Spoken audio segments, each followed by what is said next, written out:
Welcome to Suman TV. నేను మీ నాగరాజ్ బైర్శెట్టిని. ఈరోజు మగవారికైనా ఆడవారికైనా జుట్టే అందం. అయితే కాలానుగుణంగా ఏమవుతుందంటే అటు మగవారిలో కావచ్చు ఆడవారిలో కావచ్చు హెయిర్ లాస్ అంటే వెంట్రుకలు రాలిపోతున్నాయి. అసలు ఆహారంలో ఉన్న లోపాల లేకపోతే వేటి వల్ల ఇది జరుగుతుంది, దీనికి ప్రధానమైన కారణాలు ఏంటి అని తెలుసుకోవడానికి ఈరోజు మనతో ఉన్నారు Revanth skin and hair clinical doctor dermatologist and hair transplantation surgeon mister doctor Revanth గారు మనతో ఉన్నారు. ఆయన వివరాలు తెలుసుకున్నారు. నమస్తే రేవంత్ గారు. నమస్తే. హెయిర్ అనేది ఎందుకు రాలిపోతుంది, జుట్టు రాలిపోవడానికి గల బలమైన కారణాలు ఏమంటారు? హెయిర్ లాస్ అన్నది వెరీ కామన్ కంప్లైంట్ అయింది. సో ఇంతకుముందు ఎలా అయితే 40 yearsలో మనకు బట్టతల కనిపించేదో ఇప్పుడు 20-25 ఇన్ఫ్యాక్ట్ చెప్పాలంటే 18 years పిల్లల్ని కూడా మేము బట్టతలలో చూస్తున్నాము. If you look at it completely okay, ఇదేంటంటే ఒక మల్టీ ఫ్యాక్టోరియల్ రీజన్స్ అని చెప్పొచ్చు.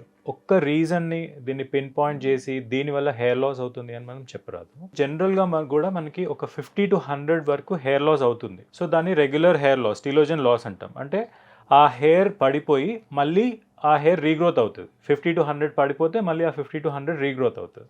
సో అదొక రెగ్యులర్ సైకిల్ అనమాట. సో ఆ సైకిల్ అన్నది ప్రతి ఒక్క హ్యూమన్ బీయింగ్కి ఉంటుంది. అయితే ఎప్పుడైతే ఈ సైకిల్ డిస్టర్బ్ అయిందో అప్పుడే హెయిర్ లాస్ అనేది మనం చూస్తాం. ముఖ్యంగా కూడా బట్టతల వచ్చిన వారంతా కూడా ఇప్పుడు ఈ హెయిర్ ట్రాన్స్ప్లాంటేషన్ డాక్టర్ల చుట్టూ తిరుగుతున్నారు కదా. హెయిర్ ట్రాన్స్ప్లాంటేషన్ ఎలా, అసలు హెయిర్ ట్రాన్స్ప్లాంటేషన్ అనేది ఎలా జరుగుతుంది అసలు? సో ఈ వెనకాల భాగంలో ఏవైతే హెయిర్ ఉన్నాయో అవి లైఫ్ లాంగ్ ఉంటాయి. సో మీకు ఎవరికి చూసినా ఎంత పెద్ద బట్టతలు ఉన్నా ఈ కంప్లీట్ ఏరియా బాల్డ్ ఉంటుంది, కానీ వెనకాల మాత్రం కంపల్సరీ హెయిర్ ఉంటాయి.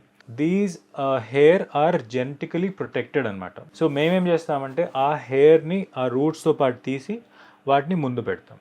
ఎలాంటి పేషెంట్లకు మనము హెయిర్ ట్రాన్స్ప్లాంటేషన్ చేయవచ్చు? అంటే షుగర్ పేషెంట్స్ ఉంటారు, ఎవరికి మనం చేయొచ్చు? సో హెయిర్ ట్రాన్స్ప్లాంటేషన్ అన్నది it's a very safe procedure. ఎందుకంటే ఇది కంప్లీట్గా లోకల్ అనెస్థీషియాలో చేస్తాం. సో ఎక్కడైతే మనం వర్క్ చేస్తున్నామో అక్కడ మాత్రమే అనెస్థీషియా ఇస్తాము. ఫ్రంట్ ఏరియాలో వర్క్ చేసేటప్పుడు ఫ్రంట్ ఏరియాలో అనెస్థీషియా ఇస్తాము. వెనకాల ఏరియాలో వర్క్ చేసేటప్పుడు వెనకాల అనెస్థీషియా ఇస్తాం. That's it. సో కంప్లీట్గా కాన్షియస్లో ఉంటారు పేషెంట్, కంప్లీట్గా అనెస్థీషియాలో ఉండరు. So it's a very safe procedure.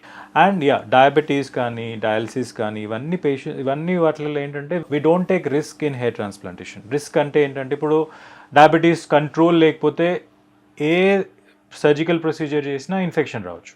So similarly hair transplantation also surgical procedure. డెఫినెట్గా మేము ముందే దానికి ఒక ప్రోటోకాల్ ఉంటుంది, సిరీస్ ఆఫ్ బ్లడ్ టెస్ట్స్ ఉంటాయి, తర్వాత ఫిజిషియన్ అప్రూవల్ తీసుకుంటాము. పేషెంట్ కంప్లీట్గా ఫిట్ ఉన్నాడు అంటేనే ఆ పేషెంట్ని మేము సర్జరీకి తీసుకుంటాం. సార్, హెయిర్ ట్రాన్స్ప్లాంటేషన్ చేసిన తర్వాత వాళ్ళకి ప్రెజర్స్ ఉంటాయి, స్ట్రెస్ ఫీల్ అవుతుంటారు, అలాంటి వారి పరిస్థితి ఏంటి? మళ్ళీ ఒకసారి చేస్తే డెఫినెట్గా అవన్నీ రెడ్యూస్ చేసుకోవాలి సార్. ఇప్పుడు ఈ హెయిర్ మన రెగ్యులర్ హెయిర్ అన్నట్టే కదా అది. సో దానికి తీసుకునే జాగ్రత్తలు, మీ హెల్దీ లైఫ్ స్టైల్ అనేది మెయింటైన్ చేయడం ఇంపార్టెంట్ అది. సో అది మీరు హెయిర్ ట్రాన్స్ప్లాంటేషన్ చేసుకున్నా వర్తిస్తుంది, చేసుకోకపోయినా కూడా వర్తిస్తుంది. ఓకే, అంటే హెయిర్ ట్రాన్స్ప్లాంటేషన్ తర్వాత మనం మసాజ్ చేసుకోవచ్చు, రోజు హెడ్ బాత్ చేసుకోవచ్చు, అన్నీ నార్మల్. సో మీరు కటింగ్ చేసుకోవచ్చు, హెయిర్కి కలర్ వేసుకోవచ్చు, గుండు చేసుకోవచ్చు. గుండు చేసుకున్నా మళ్ళీ రీగ్రోత్ అవుతుంది. ఓకే. సో ఇక మీ కంప్లీట్ న్యాచురల్ హెయిర్ అది. దాంట్లో ఎలాంటి చేంజెస్ అనేవి ఉండవు. మసాజ్ చేసుకున్నా కానీ ప్రాబ్లం ఉండదు. ఇదే అంటే చూశారు కదా మన రేవంత్ గారు చెప్పినట్టుగా, మీకు జుట్టు పోయిందని బాధపడద్దండి, హ్యాపీగా ఉండండి. ఒక్కసారి Revanth and skin and hair క్లినిక్ను సంప్రదిస్తే మీ జుట్టు గతంలో ఎలా ఉండిందంటే శోభన్ బాబు లాగా రింగులు ఎంటకలు కావాలన్నా, ఇంకొక సూపర్ స్టార్ కృష్ణ లాగా ఎలా ఉండాలన్నా కూడా అలా తీర్చిదిద్ది మిమ్మల్ని బయటికి పంపుతారు. ఒక్కసారి ఈ క్లినిక్ని అయితే సంప్రదించండి. జుట్టు లేని వారు మాత్రమే, జుట్టు ఉన్నవారు కాదండి, జుట్టు లేని వారు మాత్రమే. జుట్టు మీద మీకు ఆసక్తి ఉంటే, జుట్టు లేదని బాధపడుతుంటే అలాంటి వారు ఇక్కడికి రండి. ఓకేనా? చాలా హ్యాపీగా బయటికి వెళ్తారు. Thank you sir. నమస్తే. Thank you sir.